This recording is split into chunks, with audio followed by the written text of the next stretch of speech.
a annoncé Jésus. Donc Jean-Baptiste, comme les gens sont cons, il sait que Jésus va apporter le salut, va apporter le bonheur. Et puis à cause de Jésus, on l'a mis en prison.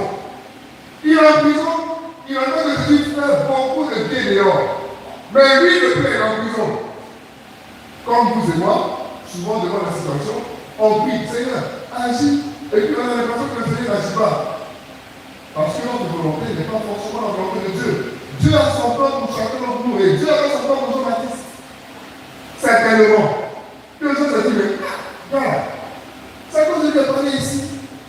C'est à cause de Dieu qui a parlé pour nous mettre en prison. Depuis, il sait qu'il est en prison. Qu'est-ce qu'il attend de le faire sortir? Donc, il appelle ses disciples.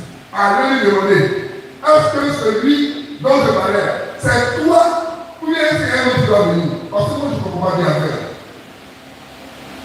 Donc, Jean-Baptiste lui-même, il est en train d'attendre la délivrance.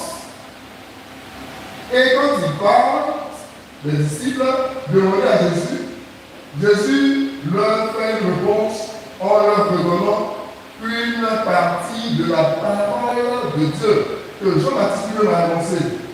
Allez dire à Jean que les boiteux marchent, que les aveugles voient, que la bonne nouvelle est annoncée. Donc, implicitement, il donne la réponse à Jean que ce que tu as pensé, c'est ça. C'est moi, je suis là comme ça. Je suis en train de faire le travail. Mais je suis en train de faire le travail que tu as pensé.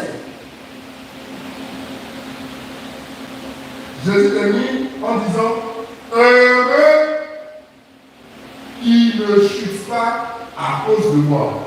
Parce que conscient que Jean-Baptiste peut mal comprendre le fait que depuis la nuit, Jésus ne vient pas le sauver, ne vient pas le libérer. Mais ce n'est pas de ce salut direct, immédiat, qu'il est question. Il est question de la vie avec Dieu.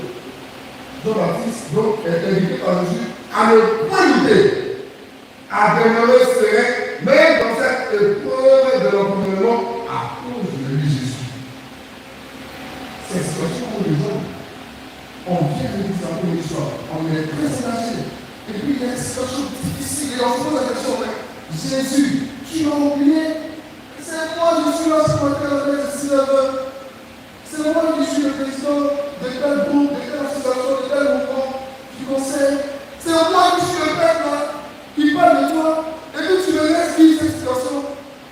Et Jésus nous dit la même parole qu'il a donnée et adressée à Jean-Baptiste. Le travail pour lequel mon Père m'a fait venir se fait. Heureux celui qui ne chute pas à cause de moi.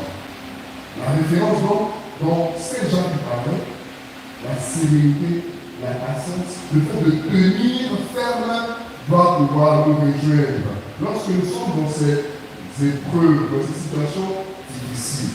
Cela n'exclut pas le fait que le bonheur que Jésus vient nous apporter, il est toujours là. Demandons dans ces situations à Dieu de nous donner la force de tenir. Comme il a donné la force à Jean-Baptiste dans sa prison. Souvent, l'aboutissement peut ne pas être ce qu'on imagine. Mais demeurons sereins que Dieu ne t'a jamais oublié. Il arrive toujours à nous donner satisfaction. Il arrive toujours à nous donner satisfaction. Demandons plutôt la grâce de laisser s'épanouir notre volonté dans la volonté de Dieu et de croire que sa parole agit et s'accomplit toujours pour celui qui sait lui faire confiance. Frères et sœurs, voici le bon de méditation que j'ai voulu partager avec vous en ce dimanche de la joie, en nous rappelant que nous avons tous un pari. Le pari de demeurer en joie, au moins pendant cette journée, sinon pendant toute la semaine, et de faire l'effort de contribuer les uns à la joie et au bonheur des autres. Puisse le Seigneur, par sa grâce, nous y aider afin que nous puissions préparer Noël qui pointe à l'horizon. Amen.